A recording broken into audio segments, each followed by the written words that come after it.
Oke, halo teman-teman. Jadi di sini saya mau ngasih tutorial gimana sih cara kita mainan Streamlit ya. Kita kan nanti mau pakai Streamlit rencananya buat big data ya dari teman-teman. Nah, itu kan kita perlu data yang masuk ya. Kita perlu data yang masuk ke dalam file CSV-nya biar kita bisa kayak seolah-olah itu lab detection. Nah, jadi di sini saya udah ada ini kode YOLO-nya. Kode YOLO-nya itu udah tak ubah sedemikian rupa. Jadi pertama di sini kan saya tambahkan fungsi baru ada save to CSV ini gunanya itu buat nanti setiap kelas name ini. Ini kan di sini saya ngambil dari model itu yang ini model teman-teman nanti diambil namanya, diambil namanya itu ngambil kelasnya ya. Kita ngambil kelas indeknya. Nah, jadi tujuan fungsi ini itu tuh ngambil kelas yang ada di bounding box nanti teman-teman muncul gitu ya. Misal muncul person ya nanti personnya bakal keambil kayak gitu. Jadi fungsi ini tuh hanya sebagai cara untuk nge-save ke file CSV aja. Karena kan nanti yang dibutuhkan sama Streamlit itu kan ada file CSV-nya ya. Oke, next. Kemudian di sini ada filenya. Di sini saya, ini fungsi ini tuh cuma buat bikin nama doang ya, nama filenya nanti kayak gini. Nama file CSV-nya. Kemudian ini ada with open, ini untuk membuka file CSV-nya dan juga nge-create juga sebagai file ya. Kemudian dia bisa ngebaca filenya juga. Kemudian di sini dia bakal menambahkan row baru yaitu label. Jadi nanti di dalamnya itu ada kolom yang namanya label yang nanti bakal nampung kelas indeks ini. Kemudian saya baru tambahkan modelnya nih.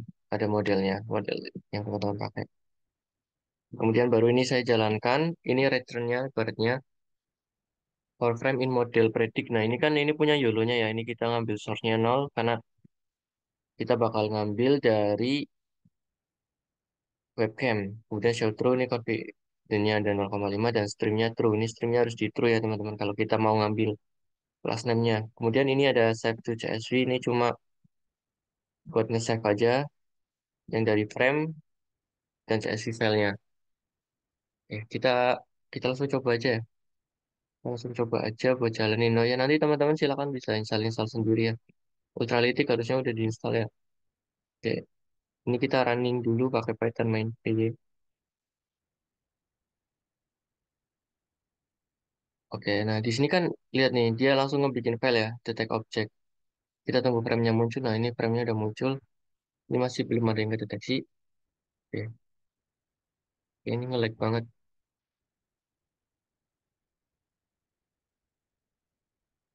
Oke, nah, bentar. Ternyata kamera saya mencong teman-teman, miring. Tepatin dulu. Nah, oke ini kan ada deteksi. Coba lagi.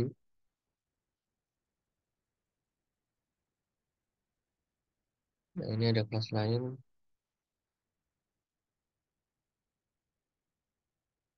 Nah, ini jadi ini nanti step yang kedeteksi kayak gini. Ini kan ada dua kelas ya. Ini nanti dia bakal masuk ke file CSV-nya. Nah, kayak gini teman-teman. Oke, ini akurasinya masih agak kurang. Ini nge-lag banget, soalnya saya sambil record juga. Oke, udah cukup ya sekiranya ya. Kita matikan, kita RLC, kemudian langsung kita cek aja nih file CSV-nya. Nah, di sini kan tadi kan kita udah rekam ya teman-teman. Maka dia masuk nih, dia langsung masuk ke file CSV-nya. Nah, di sini kan kita bikin kolom label. Nanti isinya ada kelas teman-teman gitu. Kelasnya apa aja nah di sini. Oke, kita udah bisa bikin file CSV-nya. Kemudian kita bakal masuk ke Streamlit-nya. Buat Streamlit-nya silakan teman-teman bisa pip install Streamlit ya. Streamlit bukan Streamlit, tapi Streamlit. LIT gitu. Oke, kemudian ini ada sidebar, ini website ya. Ini jadi nanti bentuknya kayak website Streamlit itu. Di sini ada sidebar, nanti ada dua home sama data frame ini home-nya masih kosong, cuma bikin data frame doang. Nanti home-nya silakan teman-teman barangkali mau diisi apapun bebas ya, modif-modif sendiri. Di sini ini buat option data frame ya. Ini option, jadi kan ini ada sidebar-nya ada dua, ini home, ini data frame. Nah, nanti isi dari yang kedua. Jadi kalau teman-teman bikin home ya tambahin di bawah sini. Nah, ini kan saya mau bikinnya yang data frame. Nah, ini buat judulnya doang. Oke, kemudian kita masuk ke Streamlit-nya nih. Di sini saya mulai ngebaca ini ya, file CSV-nya, detect_object.csv. Saya baca, kemudian ini ngeprint doang. Nah, setelah baca, saya mau bangun ini, draw card. Nah, di sini saya bikin variabel buat nampung class name yang udah saya ambil gitu di data CSV ini. Yang pertama kan saya ngambil label musiknya sama handshake-nya. Oke, kemudian di count. Ini tujuannya buat menjumlahkan karena nanti kan biar kita bisa ngelihat total datanya berapa. Kan karena yang dibutuhkan dari Streamlit itu kan kita bisa ngelihat jumlah datanya berapa sih yang udah kita ambil dan persentasenya berapa dan lain lah. Pokoknya tujuan dari Streamlit ini kan buat memberikan sebuah informasi melalui visualisasi gitu ya. Oke, nah di sini kita ngakon ini masih sama persis. Ini ngakon labelnya aja. Kemudian kita bikin chartnya ini chart data. Chart datanya kita bakal ngambil label. Kita ambil labelnya aja. Nah, ini buat perhitungan. Silakan teman-teman ini bisa dimodif sesuka hati sesuai kebutuhan. Kalau misalnya labelnya nambah ya, silakan bisa ditambahin lagi label baru. Boleh. Nanti yang lainnya bisa disesuaikan. Pokoknya kalau teman-teman nambahin sesuatu itu pasti ada yang error. Nanti kan kelihatan, oh, di sini harus ditambahin juga. Kayak gitu. Nah, kemudian di sini kan saya ingin menampilkan ini data. Ini adalah nanti yang bentuknya tabel. Ini bentuknya tabel. Nah, saya pingin di tabel itu bisa muncul berapa sih total yang dari hand signal, berapa sih total dari hand signal, kemudian total prediksinya berapa yang terdeteksi gitu. Berapa sih data yang kita hitung gitu. Jadi kita nggak usah ngitung ini. Jadi nanti stream rate-nya bisa langsung muncul gitu. Kemudian presentasi dari hand signal berapa. Ini misal aja ya teman-teman. Ini misal aja yang dibutuhin kayak gini. Kemudian ini bisa nampilin jumlah data juga. Nah, ini card data 2. Card data ini nanti yang bakal ngebikin cardnya, teman-teman. Bikin visualisasinya. Nah, di sini saya pakai bar card.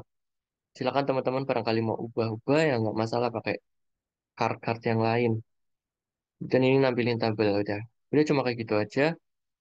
Sekarang gimana sih cara kita ngerunningnya? Buat running Streamlit itu kita cuma pakai Streamlit running my streamlit.py. Jadi ini nama filenya ya teman-teman. Jadi silakan nanti my streamlit-nya sesuaiin sama nama file dari teman-teman. Oke, nah nanti setelah di enter dia bakal langsung masuk kayak gini. Dia otomatis ngebuka web browser. Kita tunggu, sabar. Oke, nah ini home-nya kan masih kosong karena saya emang nggak buat home sama sekali. Udah, nah di sini saya bikin data frame. Nah ini kan ada data frame nih. Dia nampilin data frame semua data yang ada ya. Ini tuh karena saya naruh ini teman-teman. Saya naruh fungsi ini. Kelas ini label CF ini dia bakal jadi kayak gini. Dia bakal jadi kayak gini. Kemudian ini ada draw card. Nah ini bar card yang sudah saya bikin. Jadi ini mana ya? Draw card. Nah ini buat ngejudul, ngebaca. Kemudian nah ini dia nampilin ini cardnya dia tampil. Kemudian paling bawah kan ada tabel. Nah ini tabelnya. Jadi sebenarnya Streamlit itu cuma kayak gini teman-teman. Dia nampilin tabel ini bisa di-adjust ya. Bisa jadi tambah pendek, tambah besar. Ini tabelnya silakan barangkali mau divariasi lagi ya. Boleh. Ya, jadi di sini kan kita bisa melihat data. Oh jumlah datanya 51 nih. Kemudian jumlah data yang ini persentasenya berapa? Hand signal. Oh ternyata 9% doang. Kemudian jumlah data no signal berapa? 36. Ada 15 data yang hand signal juga. Ini bar card kurang ini ya. Kurang kurang bagus. Nanti teman-teman bisa ganti card yang lain. Oke, kemudian di sini nampilin nih, kalau yang warna ini, hand signal yang warna ini, hand signal gitu. Nah, di sini kan ada tabel yang udah saya print juga. Ini juga bisa di-download, teman-teman. Jadi CSV juga. Ya, jadi ini kan nampilin nih. Tadi kan udah kita kon ya, jadi dia nampilin jumlahnya berapa. Dan juga yang udah tak hitung, tak bagi 100 itu tadi dia jadi persentase. Ini dikali 100 bagi lagi kali 100 dia bakal jadi persentase. Oke, jadi cuma kayak gini aja, teman-teman. Sebenarnya kita kita nggak terlalu susah sih buat Streamlit ini sebenarnya. Cuman tadi sebenarnya yang susah itu pas saya pertama bikin ini ngebaca kelas dari lo dari YOLO ini susah banget. Oke teman-teman mungkin kurang lebih segitu aja tutorialnya. Caranya semoga bermanfaat. Terima kasih.